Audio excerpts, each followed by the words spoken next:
Right. All right, moving on to the Packers. Gentlemen TBD. Packers safety position. Rookies Javon Bullard and Evan Williams have been having a competitive camp battle, and both are performing well. It'll be interesting to see who gets the most snaps next to Xavier McKinney. Yeah.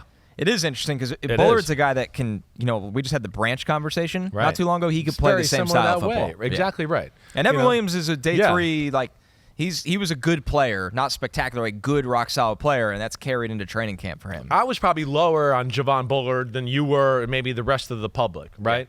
Yeah. I wasn't in love with his explosive ability. He wasn't that explosive. No, but he can smart, play. Tackling football player. Exactly right. And that's exactly where, again, I'm interested to see how this battle goes and certainly want to see where that goes, definitely. But I don't worry. A little bit like my Lions take, I would say. I don't worry about it. I'm not like, oh, they're really voided of talent here, right? It's like you just said. Williams has got a chance. There's no doubt about it. And I know Bullard's going to be able to play football and come up and make tackles and do things like that they missed with Darnell Savage when he was there. So that to me is not a big worry. I will say the same thing about the Packers as I kind of said the Lions. Like, what is there to look at on their roster and really go, their roster is phenomenal. Interior O-line, maybe? Maybe I think interior? they've had some problems with center so far in camp. But this is me, by the way, I'm trying to answer your question. I hear you. Because it's not easy to answer. It's not an easy question. Right. It's not. I mean, it's a really well put together team. I know people have been talking about, they don't have a number one receiver. They got I would say they're 4 receivers in Reed, Dobbs, Watson, and Wicks. I'd put up there with against any 4 in football. You don't have to have the superstar number 1 to win the Super Bowl, all right?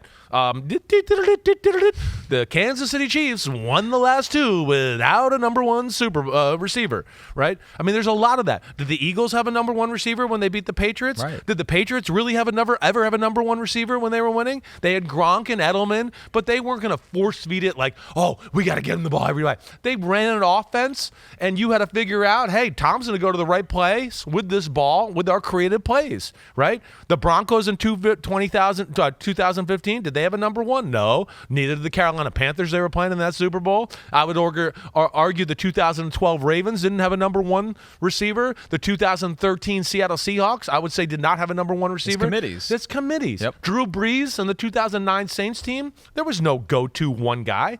It was committee. If they're good enough and the system's good enough, right, and then you have the quarterback to go with that, you can make it work. You don't need to have Randy Moss or Terrell Owens, all right? That would be my point. So they have a great roster, getting back to the point. My one thing with them, it's just Eric Stokes. I mean, Eric Stokes has a chance to be a star at corner. He just can never stay healthy. Right. He's got everything.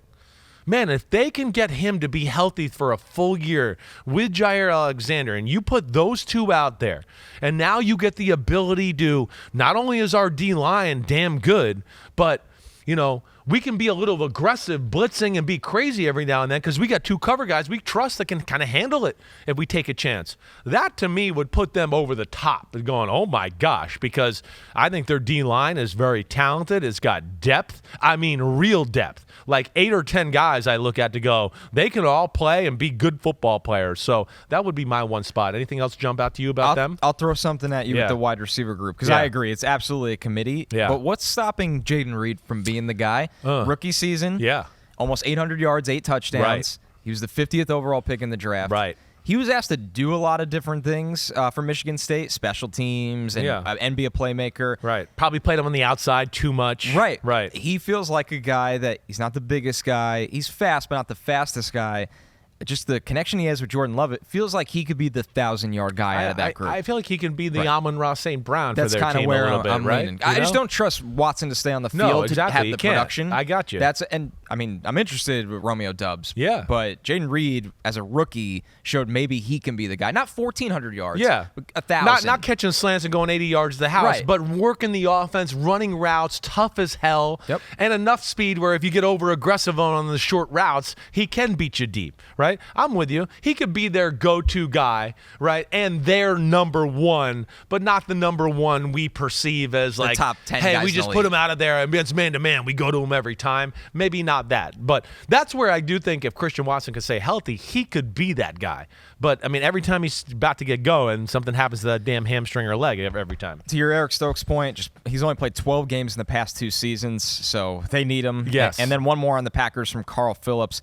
Packers, Rashawn Gary with a 15-plus sack season. The Packers could really fly on defense with the upgrades they made in the offseason. Super Bowl pending. They're going to be I think, a popular pick because of the depth you brought up, and everybody thinks Jordan Love is going to be a top 5 quarterback this year. And they're kind of like not the obvious one, so it's like, hey, they're kind of, I'm a genius. It's the Packers, right? Yeah. I like when you can't pick the Chiefs during the Super Bowl, and you don't want to pick the Niners or the Lions. That's where you default. The Packers will be that team. You're exactly right. I would agree with that. And what I would say to anybody out there is like, hey, I said this to Flory the other day. I mean, you go back and watch that divisional game against the 49ers. You can't sit here and tell me that the 49ers were like more talented than Green Bay. It's even. Green Bay is stacked. They are a Super Bowl caliber roster.